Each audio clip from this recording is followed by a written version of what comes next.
don't know if it helps to get out of the wind or not. Oh, yeah, it'll help. You're gonna have to shout. How's this? Is this good? Okay. Well, thank you for being here on this beautiful day. Actually, a beautiful day, right? It's good to have moisture. And thank you for putting this together and inviting everybody. And I want to thank my campaign manager, Wendy. She works very, very hard and has done an excellent job of keeping me organized and on track. So anyhow, first of all, I'll start off just telling you a little bit about myself. I grew up in southern Nevada. Nevada has a tip and then it kind of jogs and it goes around Lake B. And then there's another little jog, if you remember the boundaries of Nevada. And I grew up in the top little jog there, and south of us was the Grand Canyon, or the Colorado River. And then just to the east of us was the rock, basically called them the Bunkerville Mountain Range. And then we had Lake Mead that come up and hit the Mormon Mesa.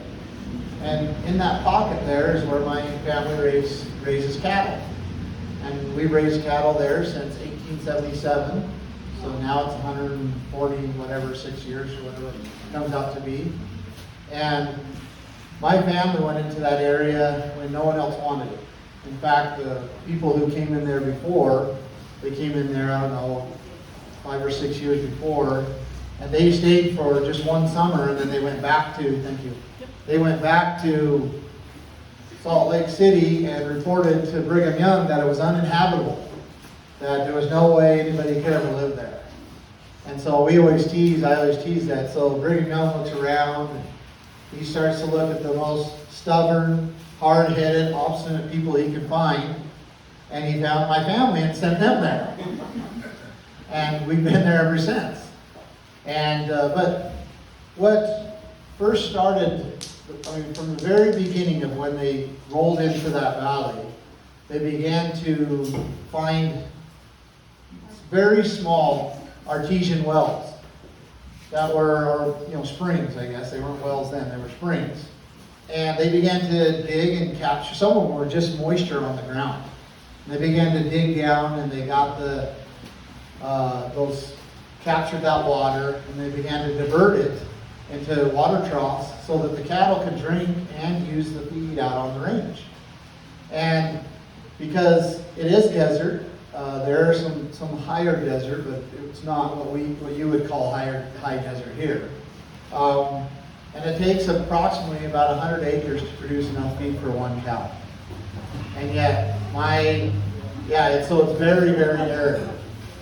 And it causes, it's always been a struggle gathering cattle. The way we gather cattle is we either just on horseback and actually rope them and brand them, or we'll put water or trails around the water.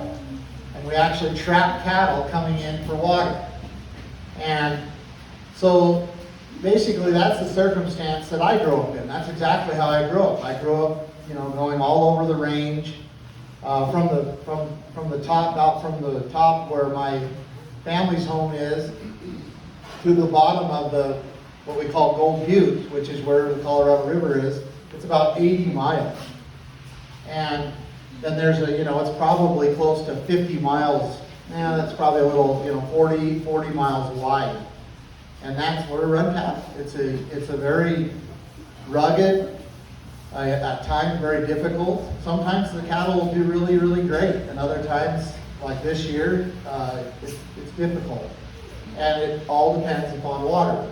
The one thing I will say, and I think some of you will appreciate, is these waters, other than just one spring, so there's 11, and if you get on the other side of the hill, there's another, or a mountain, there's another 2 springs. So we rely on 13 springs. And other than one of them, they run the exact same water and have since I asked my dad, there's one called Rabbit, and it's piped up and it goes into a pretty decent sized concrete water tank. It's square, and it has a pipe that comes down and just drizzles out about the size of a pencil. The water is about the size of a pencil. And I asked my dad, it was a couple years ago, my dad's 75 years old, I said, Dad, have you ever seen that run, heavy or light? And he says, in my 75 years, I've never seen it change. And I've never seen it, I'm 46 years old, and I've never seen it change. And so there's a consistency there that we've been able to rely on that has made it possible for us to actually produce and live on that dry, arid desert. And if it wasn't for those waters, we wouldn't be able to survive. We wouldn't be able to produce. And my dad loves to produce. He always says that he loves to produce a commodity for the American people, red meat. And anyway, just kind of give you a little bit further and then I'll move on. In my dad's lifetime, he's diverted this water over about a 30 square mile span of this area. And then further down south, there's some other springs, like I've mentioned, that just have water tanks around them. And so that's how I grew up. I grew up on the range. I grew up in the desert. I grew up on the back of a horse. I grew up on an ATV. And my dad runs right now, he runs, between 600 and 700 head. And anyway, that's a little bit about my background as far as growing up. And I want you to know this. I can back up here if you just want to put it right there. Yeah. Yeah. So come around here. Sit down and get comfortable. Sit down. I won't drag on too long, and hopefully I'm not so boring that you want to leave. So the reason I tell you these things, because I want you to know who I am. I'm here saying that I'm running for governor of Idaho, and I want your confidence. And I'm not here to dance around with the reason for me being here. I want to gain your confidence so that you will tell your friends that you will support me in many different ways, so that you will vote for me eventually, and that's what I'm here for. So I want you to understand my background. I want you to understand who I am. And that's why I'm here. So a little bit further, so when I was probably about, I think I was 15, pretty sure I was 15, my dad came to me, and I have a bunch of brothers and sisters. And I'm right in the middle. And I'm kind of in the middle, the older middle. But I'm and my dad comes to me and he basically said that, this ranch isn't big enough for the both of us. And it wasn't because we were fighting, although we did. I was pretty stubborn, and he is too, and my brothers are too. So we certainly had our little, bouts, I guess, especially on the ranch and stuff. So I'm not going to give you any thought that everything was just perfect. But that wasn't the reason why he said the ranch is too big or too small for the both of us, because it really was. And he was warning me that, look, this ranch can only produce a living for about two families. It just isn't lucrative enough to produce enough for all your brothers and sisters to live on the ranch. And even though I wanted to, and I know my brothers, most of us had to go and find a living somewhere else. We had to go and leave the ranch, which was in our blood, and go and find a living somewhere else. And as you know, it's very difficult to just go buy land or to get into a position where you can ranch again. It's, especially in the West, very, very difficult. So I started a business when I was 21 years old, fleet maintenance business. Met my wife shortly after, and then we moved to Arizona. I moved my business down there. And I was just south of Phoenix, although my accounts and so forth were actually in Phoenix. And ended up building a fleet maintenance business where I managed and maintained commercial trucks. for 21 years. And that business became one of the largest private fleet maintenance companies in Arizona. And since then I sold that. But before I sold it, I also started we were into it, I was into it 17, 18 years or so. And I was constantly looking for software that was going to help me run my business. Because it just wasn't anything out there. We were like using different softwares for financial, then to track the maintenance, and then to try to manage the technicians and all of that, do service orders. Those were all different softwares. And I looked and looked and looked for a software, couldn't find it that would fit my business, or even for that industry, really. And so I decided, well, hey, we're doing all right as a business. I've got some resources. And I decided I was going to make my own software. And so I hired the right people. I hired a programmer. I hired a project manager. And then my team that I already had, took us about 3.5 years. We built a fleet maintenance shop management software. And we fine-tuned it in the shop because I was able to, I had my customers that have been loyal to me for decades, and well, at least over a decade at that time, almost 2. And I said, hey, we want to test this software out on you. And I had my technicians, and I had my vendors, and and then my office staff. And so we were able to fine tune it really, really good. And it made a huge difference in our shop. And so we thought, well, let's sell this to other shops. So we started selling it to other shops. And now it's one of the leading and top fleet maintenance shop management softwares in North America. And I've also sold that too. So both of those businesses, I started from scratch, and they became multi-million-dollar businesses. And I hired and employed hundreds of people, dealt with millions of dollars of annual budgets, and all the stuff that goes on with that. Any of you have business can relate to that. And again, why do I tell you that? Because I want you to understand who I am. I want you to understand that I do have a background, an executive background. I have been able to unite people together for a certain cause and actually accomplish that over a long period of time, and then make it beneficial to other people. And I think that should mean something to people. At least you should know that when you're considering who you're going to vote for as governor. One other thing on that note is, many of you know kind of more of the, I don't know what you want to say, basically standing for freedom side of me.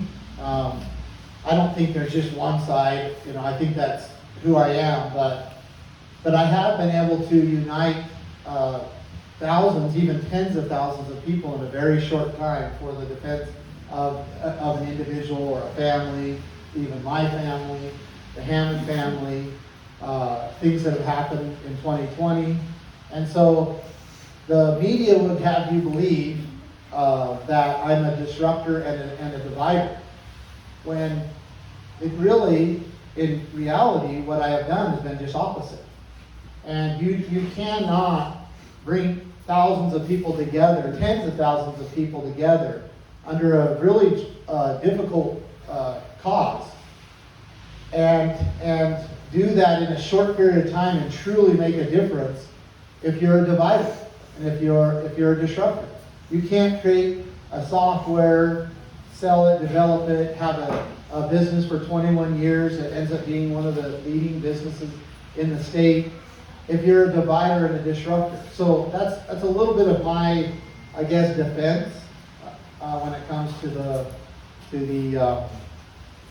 claims of the social media, or not social media, the mainstream media. Anyway, with that being said, I really just want to open up and have a discussion here. I want to answer your questions. I want to discuss the things that are important to you.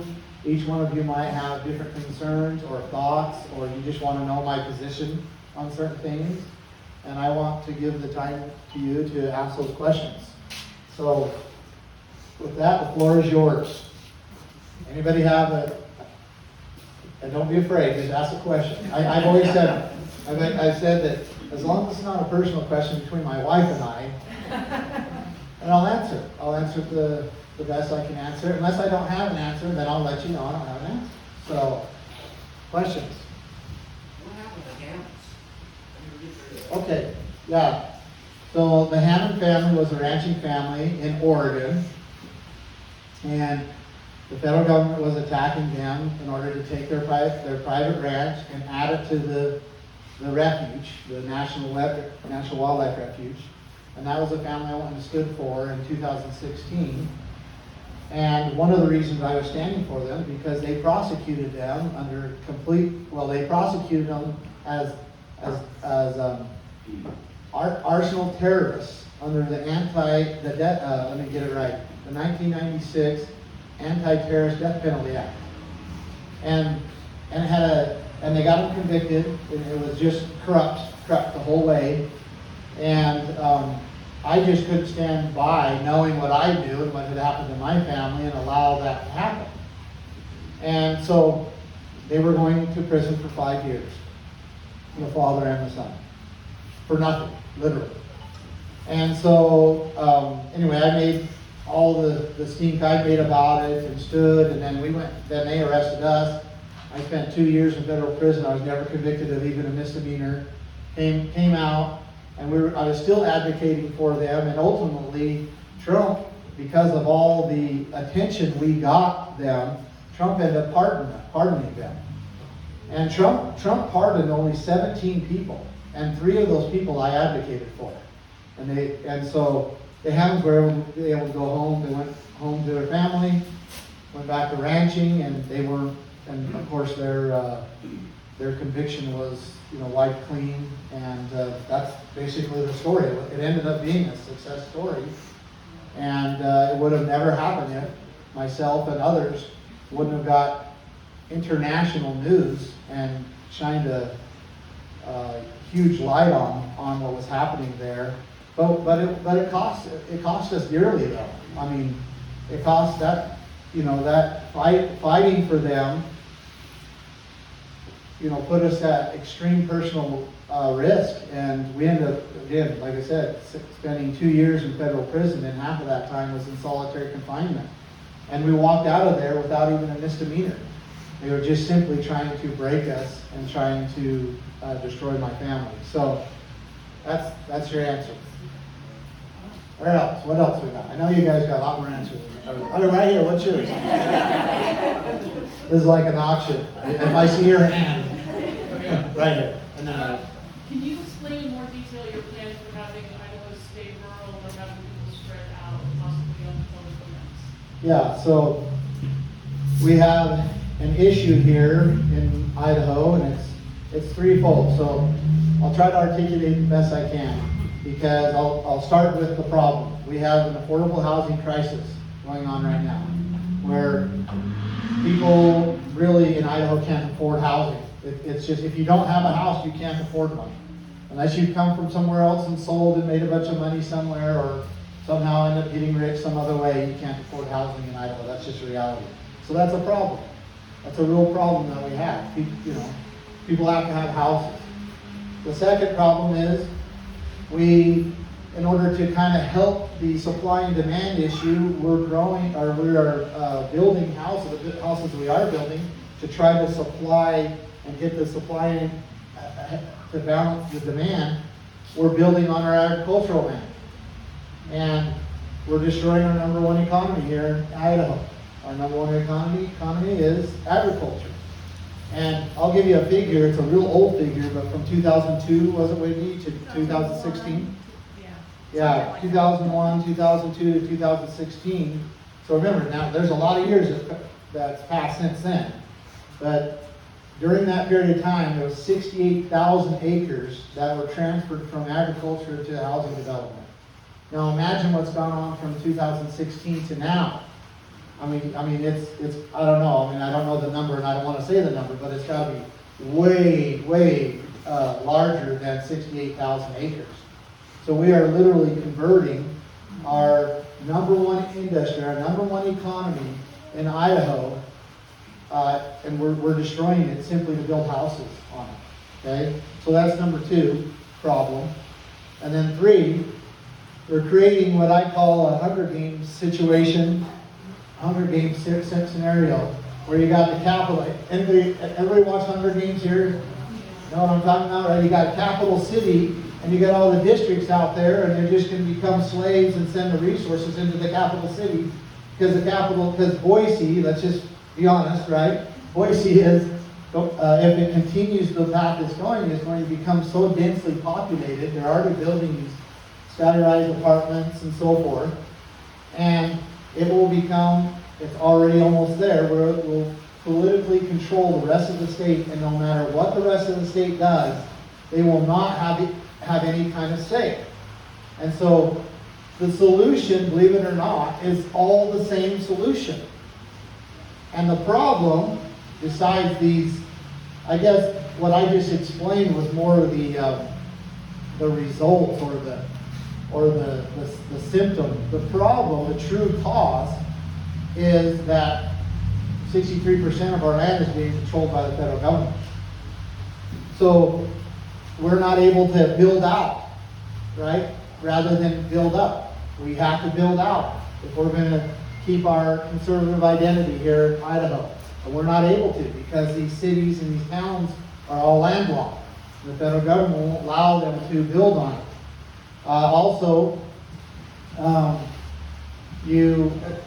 When it comes to the housing crisis, well, if you could build out and you could,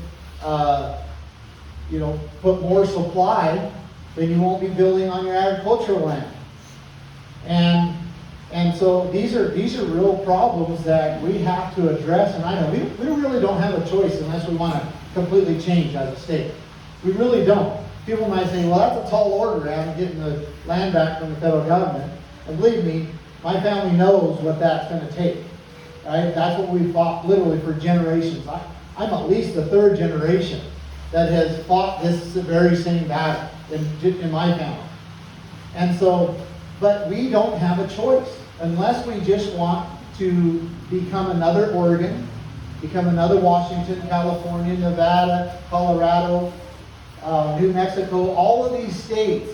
The same thing has happened, where they're landlocked so they can't grow out. And the cities get so densely populated they control, and the state loses its entire conservative identity. Oregon was conservative at one time, very conservative. Washington, California was. Nevada, I grew up in Nevada, it was one of the most conservative states in the whole union. And to think now that they voted for Biden, I mean, it's almost unbelievable to me. Nevada, but why? Because Las Vegas is so densely populated, and they took over the entire political power of the entire state. And why? Because you can't grow out in Nevada. You can't. It's 89% federally controlled. You can't. That means 11% of the state, the landmass in Nevada, is private or state. That's it. Well, here in Idaho, we have the same problem, but the numbers are a little less impressive, I guess. But I hope that you see how we have to solve this problem. How we have to get these lands and the resources into the state and the people's hands. Now, I'll also mention this. 72% of our subsurface mineral rights in Nevada, got Nevada in my head, in Idaho, so 72% of the subsurface mineral rights in Idaho are controlled by the federal government. And we can't even, as a state, pay our own bills because of this.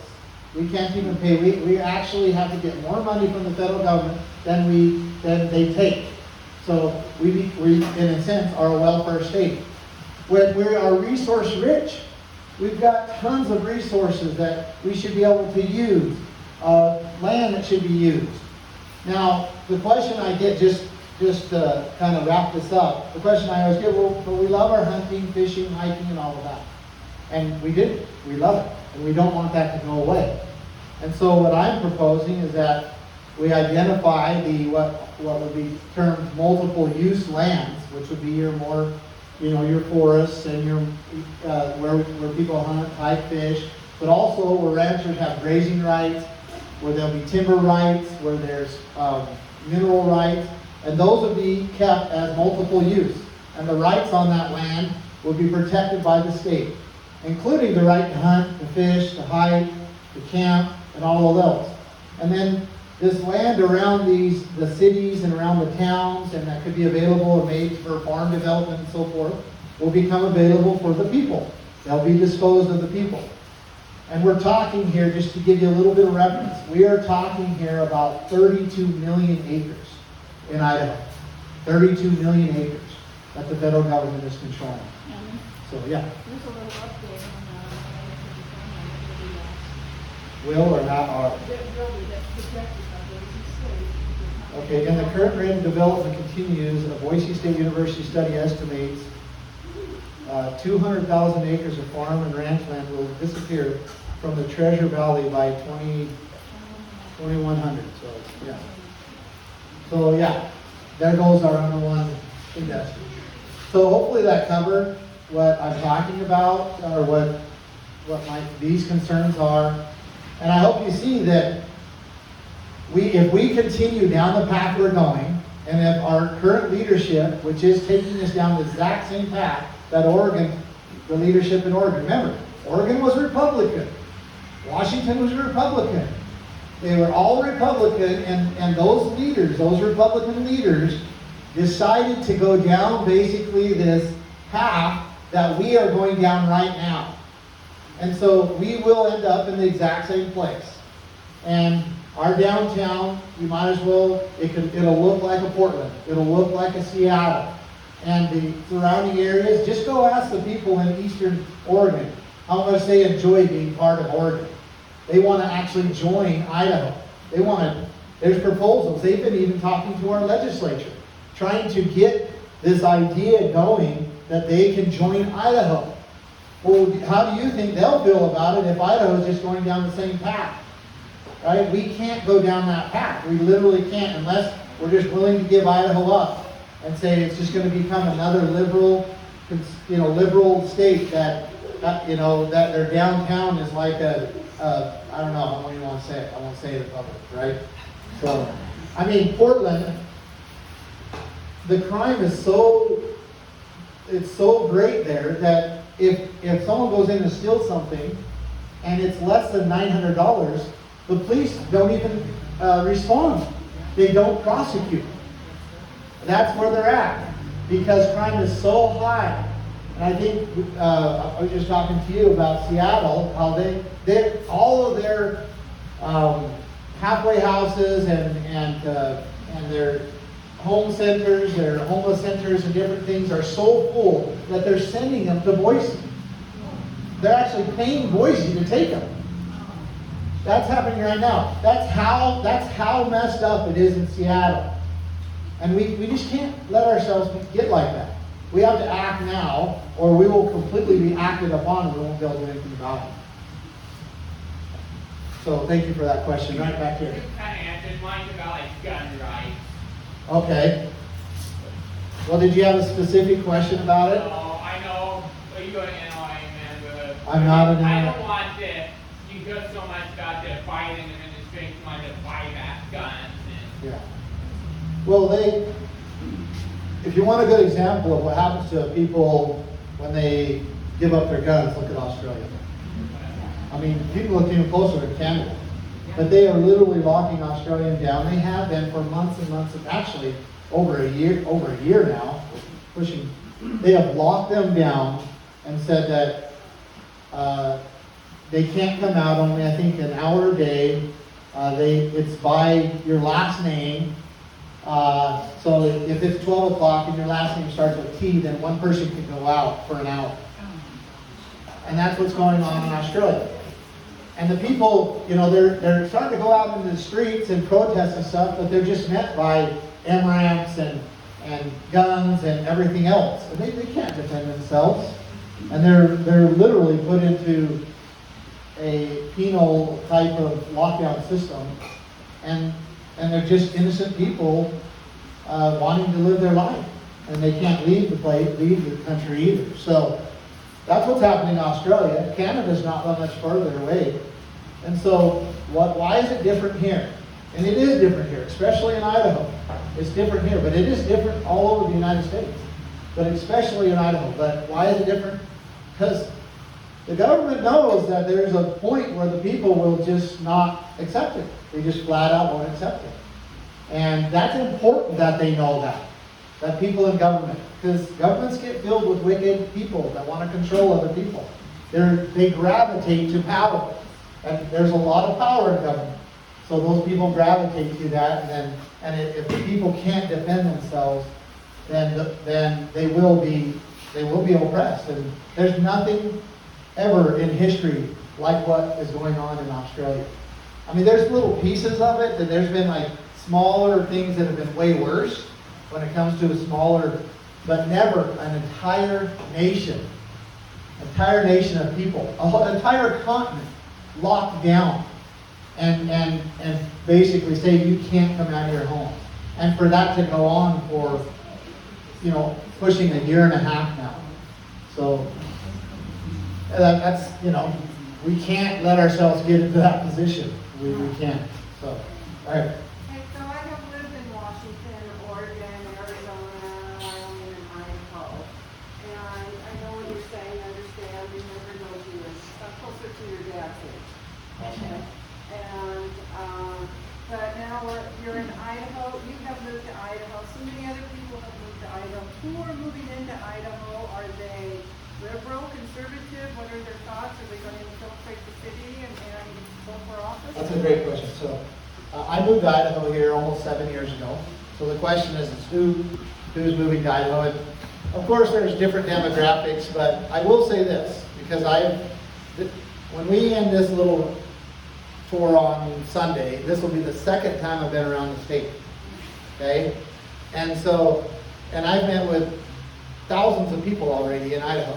And several of those people have been people that have moved from California or Washington or Oregon mostly, right? They are fleeing here. So this is my answer. I think before 2020, people were moving in, and there were kind of liberals, and there were others too, but it was a mix. But what I have seen since the COVID stuff is very highly aware people that have fled here for freedom. They're here for freedom, and they are the most attentive when they're in our meetings. They ask these questions. They know exactly what has gone on in their other states, and they see exactly the same things happening now. And I've been telling people, don't ostracize those people. You have to know the difference between someone who moved here that's a liberal and someone who moved here for freedom, because those people may just strengthen us enough and wake us up enough to say, look, you do not want what we just left. We literally had to flee from a state in the United States in order to just go outside, or in order to keep someone from injecting something into our body or taking our children from us. We had to flee to Idaho. And Idaho will, just so you know, Idaho will continue to be a refuge for people who want to be free. We're not going to stop that. And actually, I don't think we should try. I think we should gather those that want to be free, that want to, be left alone, but then want to be good neighbors. They want to provide for themselves. They don't want welfare. They don't want those things. That's what Idaho is, and that's what those people are coming here for. And so anyway, I offer that to you, and that's what I've been seeing. I've been seeing people. It's been amazing, the people that we've met and their stories of literally what has happened to them in these other states. So, right. I heard on the radio this morning, your interview, you said that you're not necessarily a fan of executive orders. Correct. Are there any types of executive orders that you would consider with regard to vaccine mandates, mask mandates? Okay, the reason why I'm not a fan of executive orders is because right now we have this those in government, especially in our executive positions, whether they're a governor, whether they're the president, or whether they're a mayor, they somehow think that their executive orders are supposed to cover everybody. Well, an executive order is supposed to cover the executive branch of government. It's not supposed to cover you and I, who are people outside of the executive branch. So when the president makes an executive order, that means that those in the executive branch have to follow that order.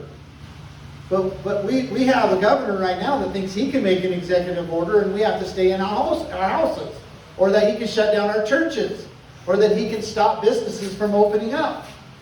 And that's just not even lawfully what an executive order is. So that's why I make that disclaimer. Now, a proper executive order is, and one that is used all the time would be, hey, I need as the chief executive officer in the state, I am directing the executive branches of government, the agencies in the executive branch, to do these things. And so one of the things that I have vowed to do is on day one, I will create an executive order that declares that life begins at conception. That life begins at conception. And that the state's duty is to protect that life. And I always use this comparison. And what if someone was 85 years old and they were dependent on their children to live, right?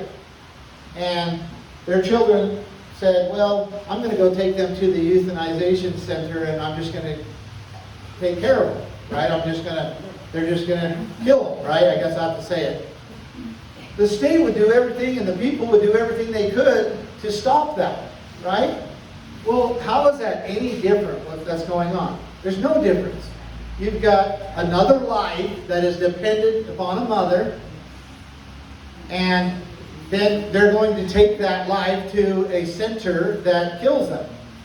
And there's no reason why the state should act any different in the situation of elderly people being euthanized versus a baby in the womb being killed.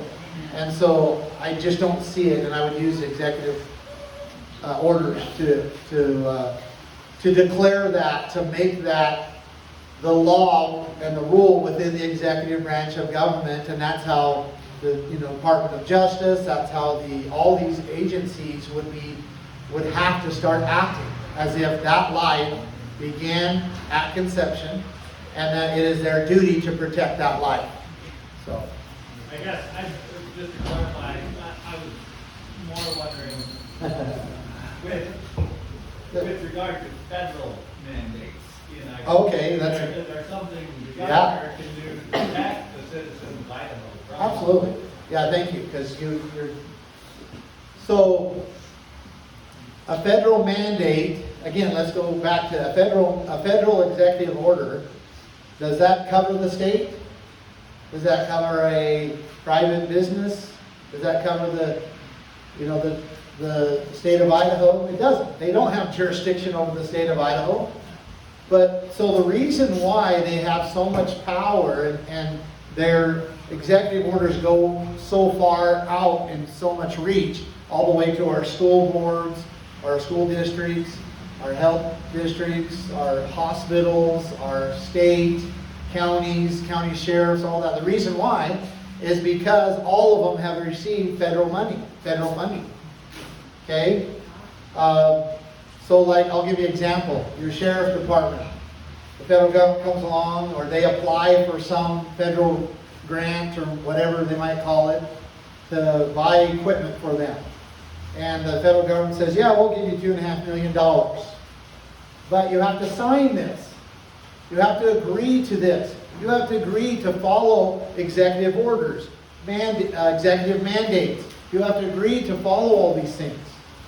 And so when it comes time to it, for them they all have to get in line. They contractually agree to it. And so it literally is what the founders said, if this was to happen, it would put the states and the people into undue obedience. That was their term, undue obedience. And that's exactly what's happened.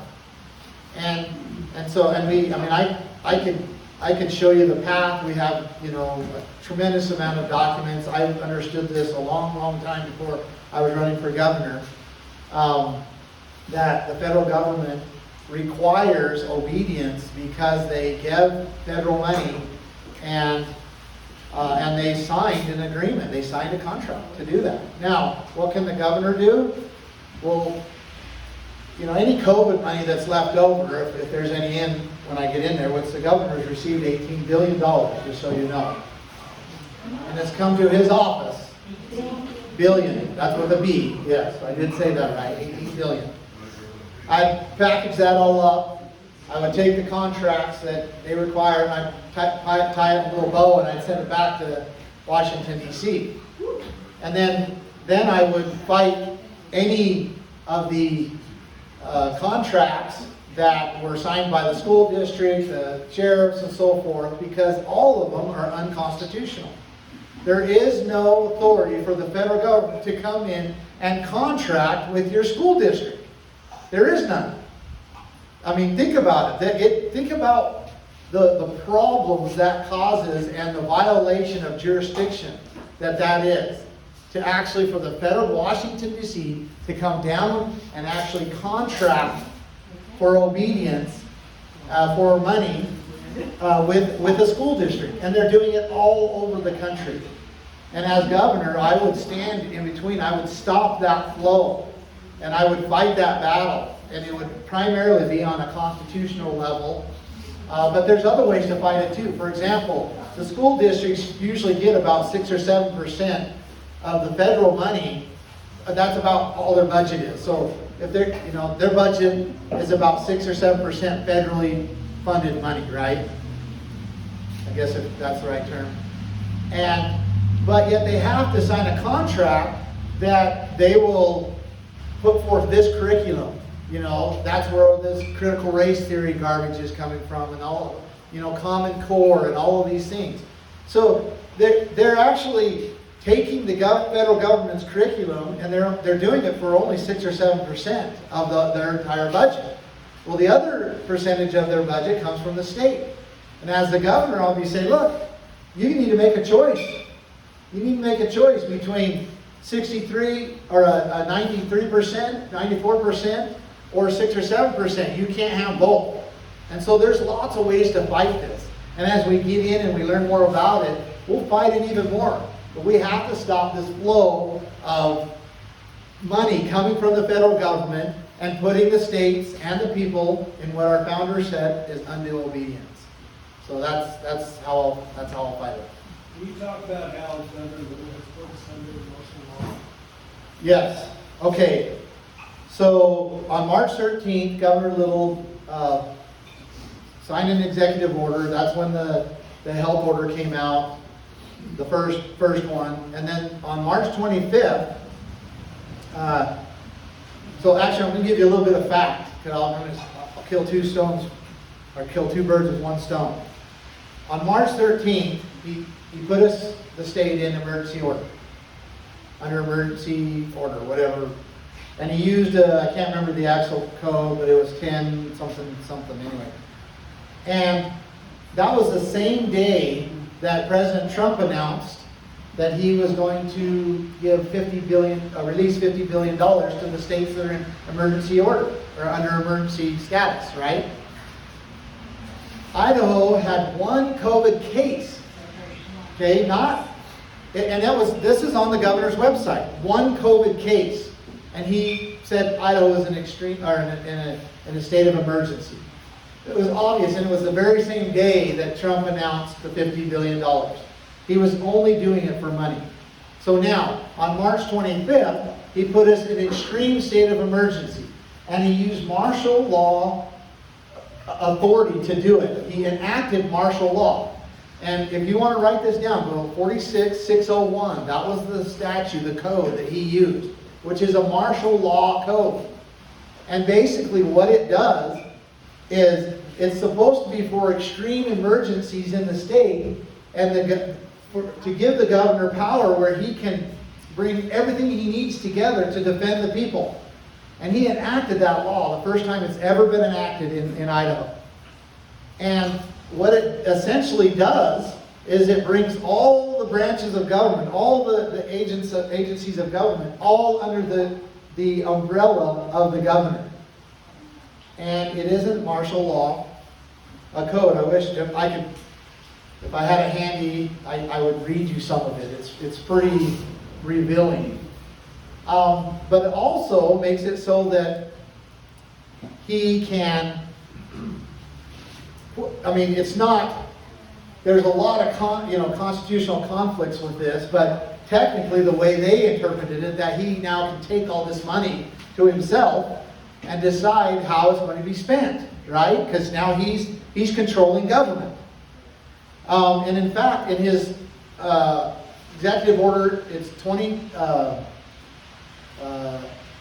let me get it here, 07-2020, 2020-07, it's actually the word. So the year, and then I think 07 was the executive order. He actually says in there, he says that all these funds are going to be coming from the federal government because of the coronavirus. All these funds are going to be coming. They're going to come to the office of the governor. That's what he says. And he says, I will be assembling a committee, and so I will choose who serves on that committee. And it actually says this in there, that they will serve at the pleasure of the governor. And then that committee that serves at his pleasure gets to decide where this $18 billion goes. And now, so first of all, I'm still answering your question, kind of long-winded here, but who is supposed to determine where state funds are spent? We are. Okay, the people. And how have we done that? We elect representatives and they go and the representatives of the people are supposed to determine, the legislature is supposed to determine where funds go. Why aren't they screaming? We're talking about 10 plus times the annual state budget of Idaho that the governor has received, and he gets to spend it how he wants to among his little friends that he chose that serve at his pleasure. What the legislature should be screaming, saying, no, that's our job. That's our authority. You don't have authority to do that. Right? But they're not, because they're very weak. Now, back to the martial law, 46601. Our laws in Idaho are good laws. They're good laws. And there was a protection in there if a governor wanted to put the state in extreme state of emergency, that he couldn't keep him in it forever. Because basically he made himself a dictator. Right? He made himself a dictator. He says, I have control of all the branches of the government. I have control of all the money. And I can basically issue edicts out like a king and people have to obey. That's what he did. He put us into a dictator form of government rather than a representative form of government. Well, our laws say that an emergency order can only be in place for 30 days. And then if it's an extreme, it can be extended for another 30 days. And then the governor is supposed to assemble the legislature so that they can take back the power and decide how they're going to handle the emergency if it continues. And in fact, the law says that if the governor does not assemble the legislature, that the legislature shall assemble on the 90th day. Shall assemble. It's an order to the legislature. And why? Because the legislature then can convene on what they call a concurrent resolution, meaning the Senate and the House can agree and end the governor's emergency order. And that way there's a path so that we don't have a dictator. Well, so what? Why didn't our legislature do that? Anybody have any idea why our legislature didn't do that? Okay, I'm going to make you guys mad, okay? At least I hope you get excited about this. Because we informed them about this. And it actually was June 23rd, 2020 is when the 90th day, that was the 90th day. We informed them. We showed them the law. We gave certified letters to every one of them. We communicated this. And we made sure they understood it. And then they started like, oh my goodness, we're supposed to do this and all of that. And then guess what happened? The governor's attorney The governor's lawyer issued basically his opinion on the matter. And he says the legislature doesn't have authority to assemble without the governor's permission. And the legislature, what did the legislature do? Oh, okay. Here you have the legislative branch, who's an equal branch to the executive branch, right? And there you have the laws that are literally supposed to take power from the governor, but they have to assemble to do it. And they're saying that they can't assemble without the governor's permission. That's how weak and how basically kind of messed up our legislature is. So now, that's one thing. So then what happened, because then they didn't, so now we are putting a lot of pressure on them saying, you didn't follow the law, so what are you going to do? Are you just going to allow this executive order to last forever? I mean, which by the way, we're still under executive order under martial law 46601, just so you know. That is still in place right now. Okay? So the legislature then came to us and others and said, well, we're going to fix it all in 2021 legislative session. And that was 9 months, because we're clear back in whenever we were like, we have to be under executive order authority for 9 months before you're going to fix it. And that's the only way we can do it. We don't have permission. We have to have the governor's permission in order to assemble. So anyhow, we could see they weren't going to do anything, so we just kept true to them and said, okay, you promised 2021 legislative session, you're going to take care of it, right? So 2021 legislative session comes around, and they get a bill going, and it's a good bill. It's going to end the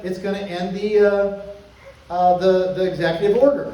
And we're like, okay, they're going to do it. And they get it going, and it doesn't even make it to committee until and the governor gathers them all together.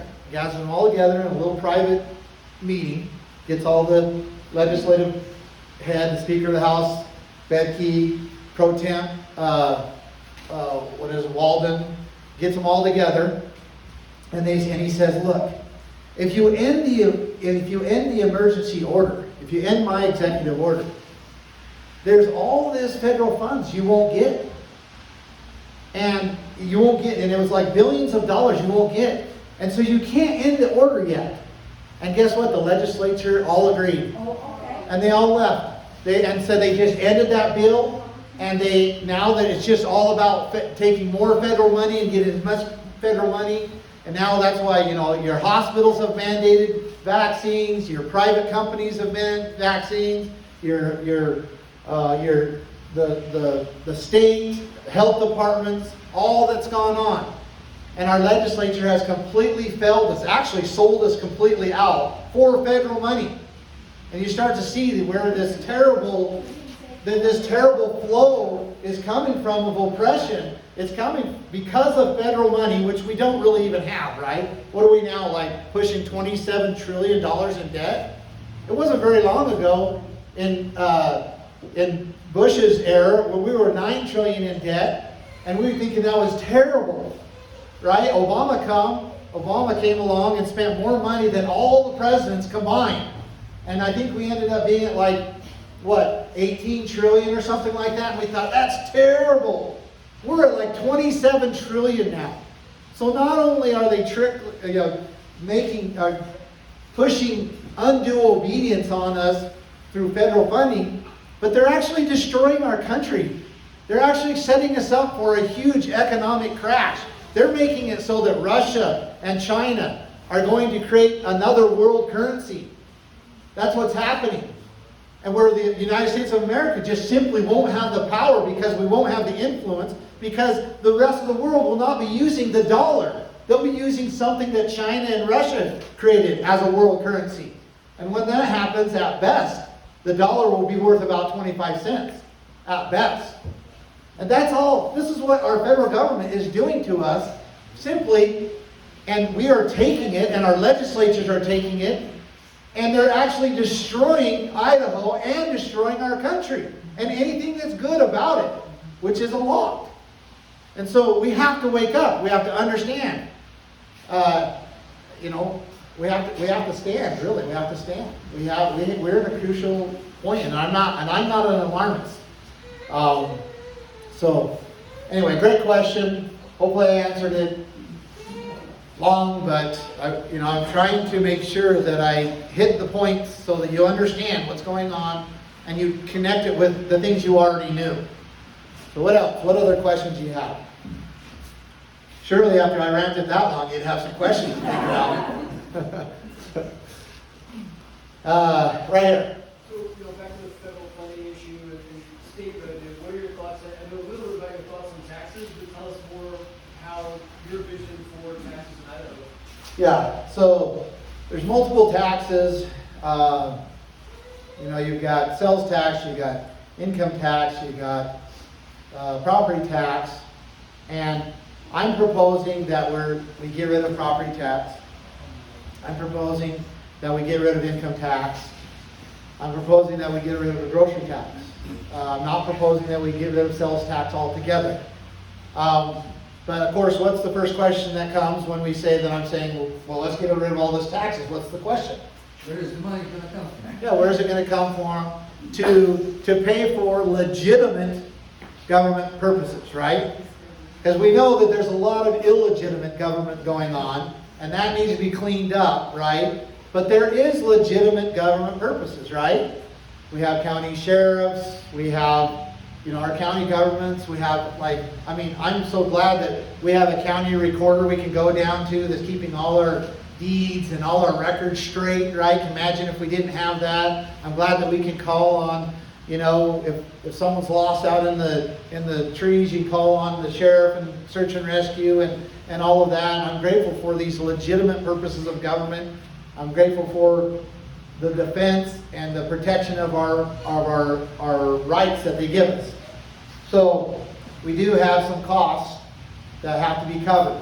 And what I'm proposing, that we get rid of income tax altogether. Income tax is just a lush fund for the state. They don't need it. They just simply don't need it. Property tax is something real that is mostly the counties use, the states use, and it mostly goes for legitimate government purposes. If you want to call our schools and so forth legitimate as well. That's another topic.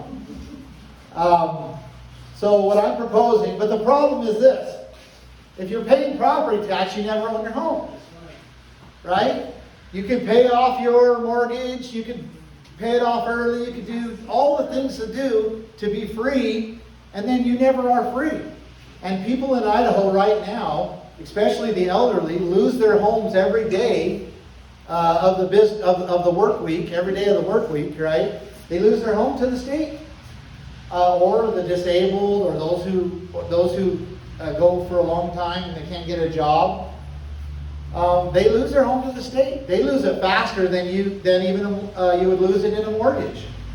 So this is that is a problem. And property tax is a Marxist idea. It came from Karl Marx. It's one of the principles in the Communist Manifesto. Property tax is a communist Marxist idea. And we took it on because, now we can pay for government, right? So what I'm proposing is that we replace property tax with a consumption tax. And I'll just explain it real quick. You take, the average home in Idaho is $403,000. Crazy, yeah. Average home cost, $403,000. It's went up 73% in the last 5 years. So let's take a $400,000 home. That $400,000 home, on average, depending on what county, brings in $2,000 to $3,000 a year into the state revenue. So over a 30-year period of time, that's $60,000 to $90,000. So now let's take that same $400,000 home and apply my plan to it. That would be a consumption tax. So let's take like 5%. We take a 5%, and it would be, that tax would be every time the home is purchased. Every time the home is purchased, there would be a 5% tax on it. Now that tax could be rolled into the mortgage. Okay, it'd be part of the mortgage. So you wouldn't have to pay it all up front, because for a $400,000 home, 5% is $20,000, right? And you can roll it into the mortgage. So as far as a payment and out of pocket, it really wouldn't be that much. In fact, it might be depending on the, the county and the home, it could be less, a little bit less, or be right around the same. Now, you might be saying, well, 20,000 is a far cry from 60 to 90,000, right? So you following me what I'm saying? Am I getting my math? Am I explaining this well enough? Well, it is a far cry, except you have to figure in that an average home in Idaho sells 3 to 5 times in a 30-year period. So you're going to have revenue to the state of $60 to $120,000 going to the state under a consumption tax situation. What's the difference? What's the benefit? What is it?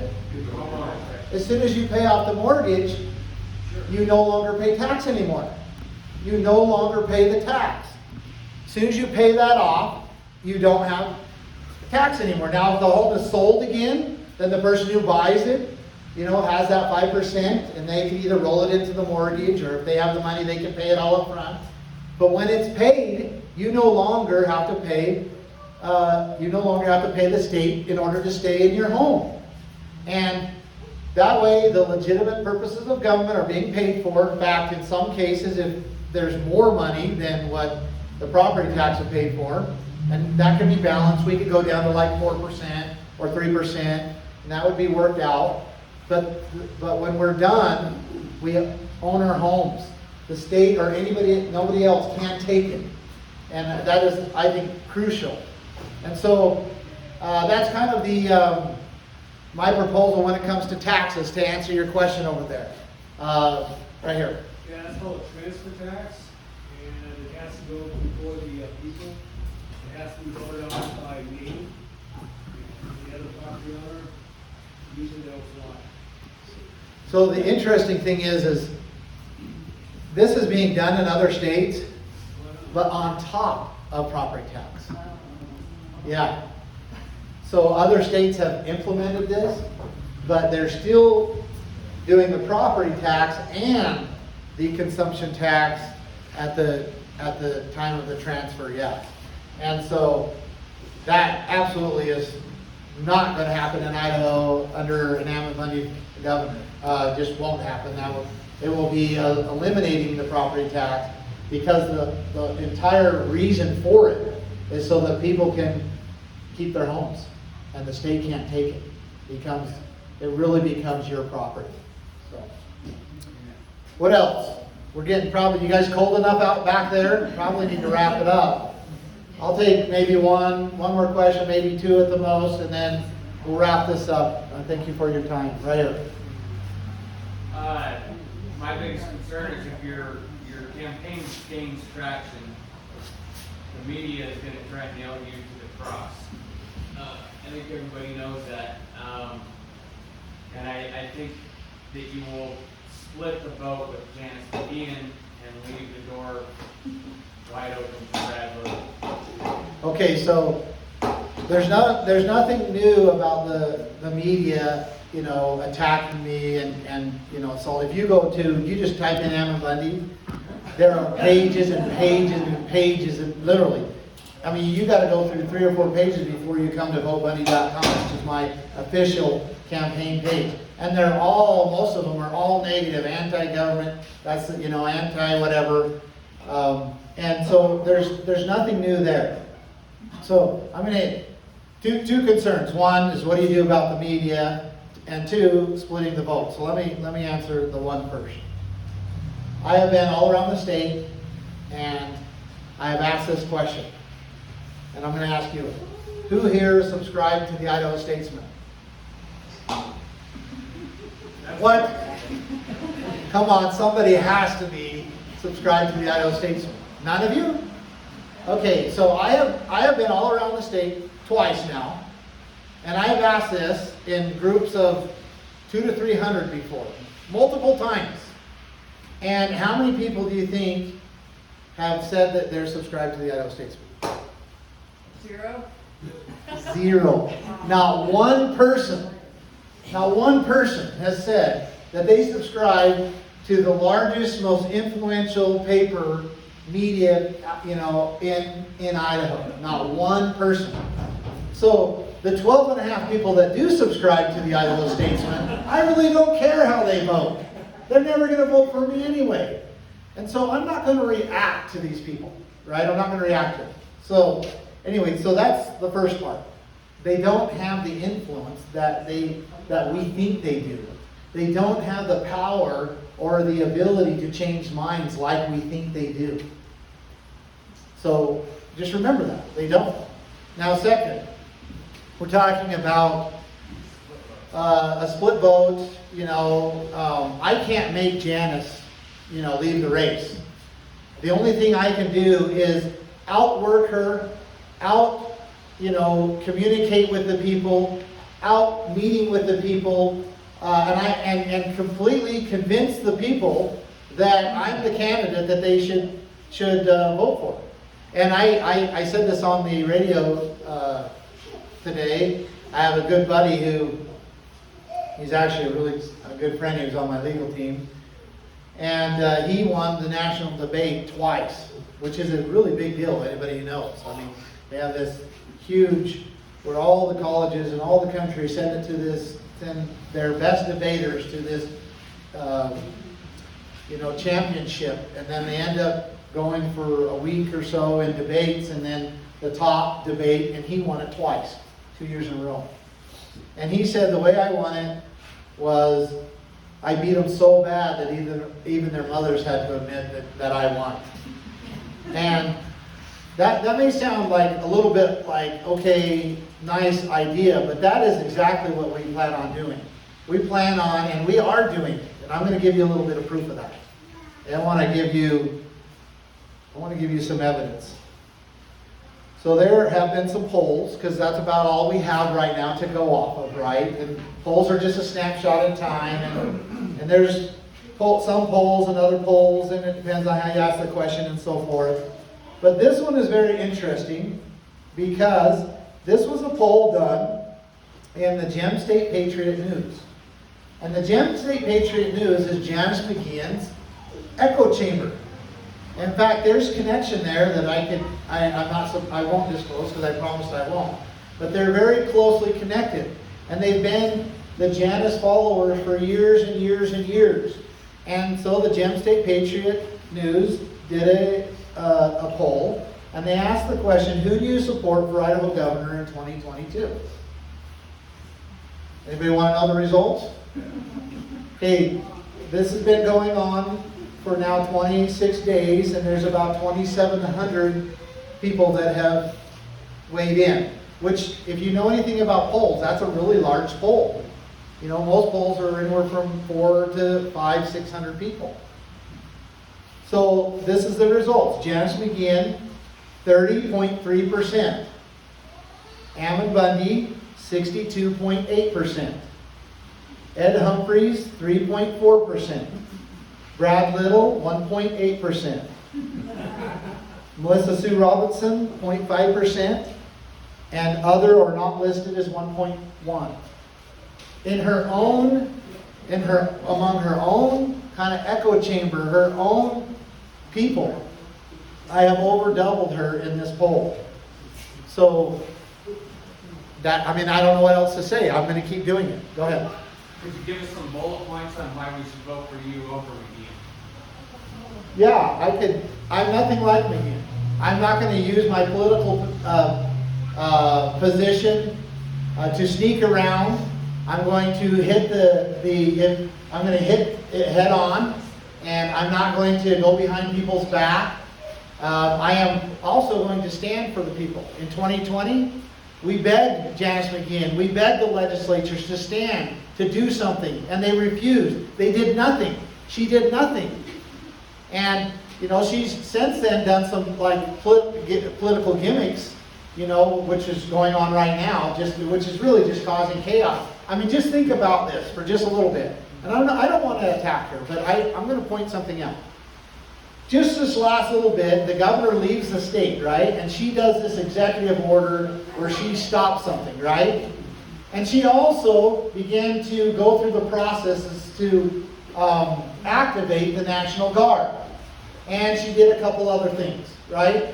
She did that knowing dang well knowing dang well that it was never going to last more than just a few hours. But yet she put the whole state in chaos. The National Guard, the leaders of the National Guard said, no, we're not going to do that. Imagine like that type of leadership. We don't need that type of leadership. We need someone who is truly going to lead for the people. We don't need political gimmicks. We just don't need it. We don't need people. We got, and then I'll point out one more thing. You got Brad Little, Governor Brad Little, who thinks he has the authority to mandate private businesses to close their doors. Okay? Then you got over here Lieutenant Governor McGeechan, who thinks that she has authority to demand private businesses to not do something. You see, it's the same thing. It's the same thing. Yeah, the actions might be extreme on this side and extreme on this side. But it's the same thing. Using government for improper purposes. And we're at a time right now where we need to get this right. We're at a time right now that Idaho needs to, Idaho has to preserve its freedom. The people of Idaho have to preserve their freedom. Idaho needs to preserve its conservative identity. And we can't do it under the leadership that's been in place. We can't. I don't see how it's possible. So that's my answer. I know it's kind of here and there, but that's the best I can give it to you. I don't like what she's doing. Why didn't she just stand up face to face and just do it while he's here? Or I just don't like how she's doing it, and I don't agree with how she's doing it.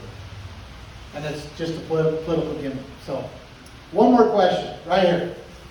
It's not a question, and it's not necessarily for you, Okay. but it's for all of you. Maybe I'll give you the mic. Here you go. You sound good. So, I'm born and raised in Colorado. 5 years ago, I moved to Wyoming because the liberals took over my state.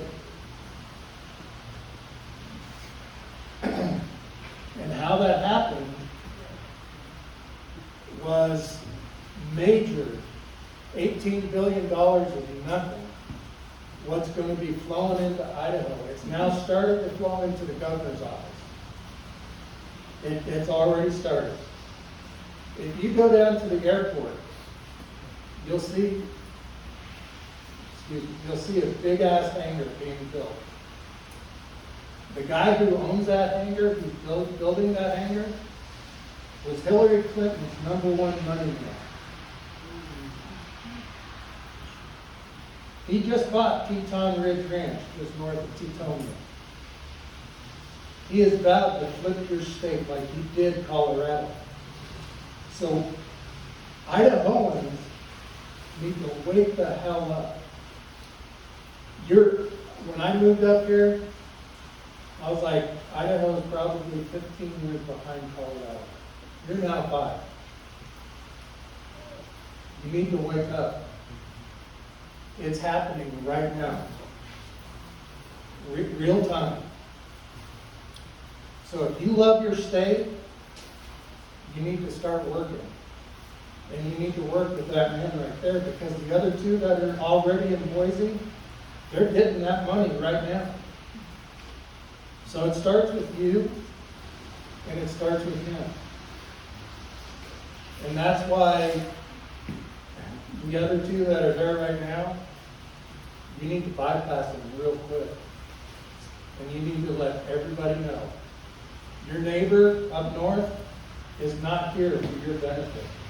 He's already put security cameras on all 4 corners of that property. You are not getting in there. He's buying up all the other homes around his property. He means business. So the question is, don't lose your state like we lost ours. If you want to see what their plans are for Idaho, look at Colorado. Colorado now sucks. I will never go back there. I won't even go back to visit because they're not getting my sales tax. So, again, Take it from the neighbor. Everybody needs one. Thank you. So I'm gonna turn the mic over to Wendy here. And I just want to thank you. She'll be really quick, but I want to thank you for being here. Thank you for listening to me, hearing me out, giving me enough time to explain my long answers, and thank you for your questions. Wendy.